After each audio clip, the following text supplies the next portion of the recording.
I woke up at 5:30 this morning, and as is my wont, the first thing I did was lunge for my BlackBerry so I could read the Herald on the Herald. And the first thing I saw was the Herald Digipol, and I thought to myself, I like history, especially the history of the Labour Party. I wonder if Jerry would let me give one of my history lessons to the House. And I asked him, he said yes, so here goes. Because one of the great questions of New Zealand history is, why is the Labour Party so disloyal to its leaders? Right through history, treachery has been the name of the game. So let's look at Arnold Nordmeyer, who provided sterling service to the Labour Party through the first and second Labour governments. He was the MP for Oamaru, then the MP for Brooklyn, then the MP for Island Bay, and he was knifed by Norman Kirk. The rumblings against Big Norm started in the second year of his premiership, but he died before the conspirators could knife him. Then there was my favourite Labour leader, Bill Rowling, a good and a decent man who, as Mr Mallard knows, used to live in Lohia Street, Kandala. He was undermined by a less talented but more ruthless deputy. How often history doth repeat itself. David Longy was undermined by Mr Gough and his then ideological buddy Roger Douglas. Geoffrey Palmer was certainly an interesting person. He certainly was undermined by Helen Clark and by Mike Moore, but I have to admit that much of the undermining was done by Geoffrey just being Geoffrey. Mike Moore was undermined by Helen Clark, who knifed him straight after the 1993 election when Mike had gained an additional 16 seats for his party. That's loyalty for you. Helen Clark knew her history. She kept her enemies at bay, and I'm not just referring to the Green Party.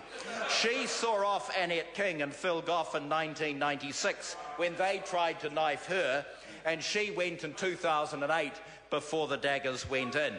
Then from 2008 to 2011, we had that very angry Phil Gough, undermined from the very start by Mr Cunliffe. No wonder he's so foul-mouthed and can't control his tongue.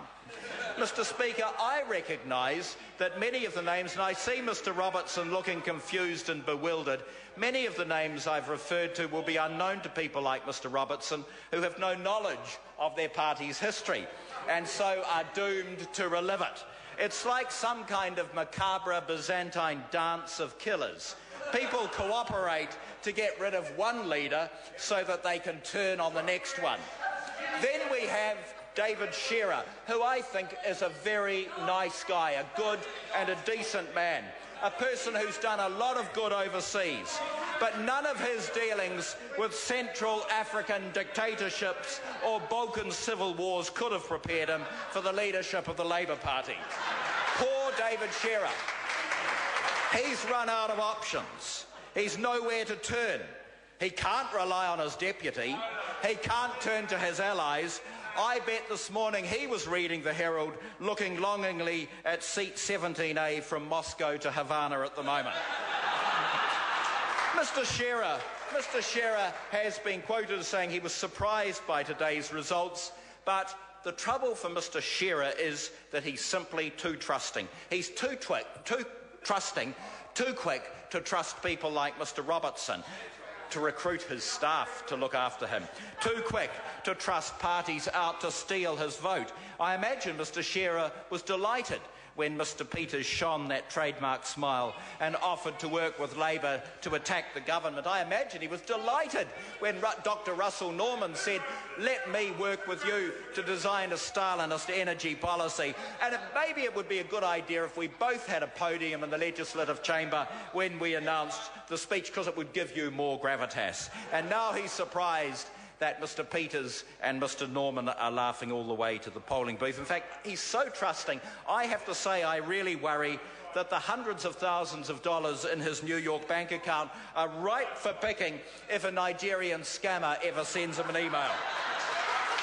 he'd probably be really surprised and delighted to receive it. So what's the moral of the story? Because there's always a moral. And I say this to the Labour Party with the greatest of respect and affection. Loyalty is what binds a party together. If you can't trust your leader, you're done.